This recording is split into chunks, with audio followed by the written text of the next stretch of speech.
నీతి Aayog governing council సమావేశం ప్రారంభమైంది. ప్రధాని నరేంద్ర మోదీ అధ్యక్షతన జరుగుతున్న సమావేశానికి పలు రాష్ట్రాల సీఎంలు హాజరయ్యారు.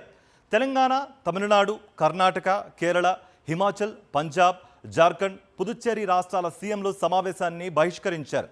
బడ్జెట్లో తెలంగాణకు అన్యాయం జరిగిందని సమావేశాన్ని బహిష్కరించారు తెలంగాణ సీఎం రేవంత్ రెడ్డి. అటు నీతి ఆయోగ్ స్థానంలో ప్లానింగ్ కమిషన్ ఏర్పాటు చేయాలని పశ్చిమ బెంగాల్ సీఎం మమతా బెనర్జీ డిమాండ్ చేస్తున్నారు. వికసిత్ భారత్ 2047 ప్రధాన ఎజెండాగా నీతి ఆయోగ్ సమావేశం జరుగుతోంది.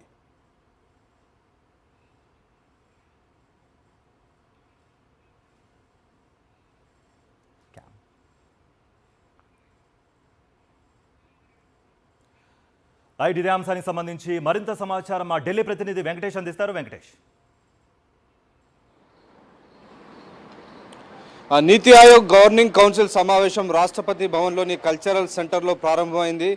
ప్రధానమంత్రి నరేంద్ర మోడీ అధ్యక్షతన ఈ సమావేశం జరుగుతోంది. కేంద్ర మంత్రులు అలాగే వివిధ రాష్ట్రాల ముఖ్యమంత్రులు ఈ సమావేశానికి హాజరయ్యారు. ఆంధ్రప్రదేశ్ ముఖ్యమంత్రి చంద్రబాబు నాయుడు ఈ సమావేశానికి హాజరయ్యారు. అలాగే ఎన్డీఏ పాలిత రాష్ట్రాల ముఖ్యమంత్రులందరూ ఈ సమావేశానికి హాజరయ్యారు. ఇండియా కూటమి మాత్రం ఈ సమావేశాన్ని బహిష్కరించింది.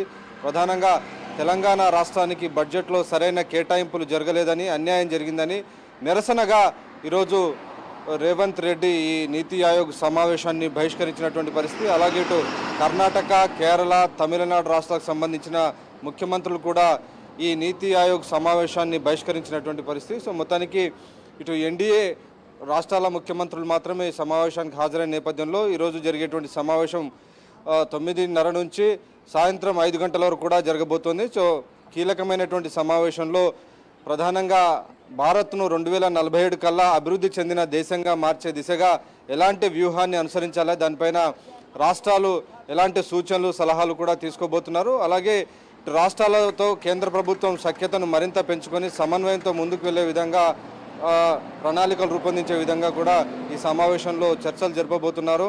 పార్టిసిపేటరీ డెమోక్రసీలో భాగంగా మరింత సమాఖ్య సహకార వ్యవస్థకు సంబంధించినటువంటి స్ఫూర్తిని వెల్లివిరిసేలా ఈ సమావేశంలో నిర్ణయాలు తీసుకోవాలని భావిస్తున్నారు. ఎందుకంటే 2047 కల్లా దేశాన్ని అభివృద్ధి చెందిన భారతదేశంగా మార్చాలంటే ఖచ్చితంగా రాష్ట్రాలు కూడా ఆ మేరకు అభివృద్ధి చెందాల్సినటువంటి అవసరం ఉంది. రాష్ట్రాలు కూడా ఆ మేరకు సహకరించాల్సినటువంటి అవసరం ఉన్న నేపథ్యంలో ఈ రెండు కేంద్రము, రాష్ట్ర ప్రభుత్వం రెండు కలిసి ముందుకు వెళ్లే దిశగా చర్యలు తీసుకోబోతున్నారు. రైట్ వెంకటేష్.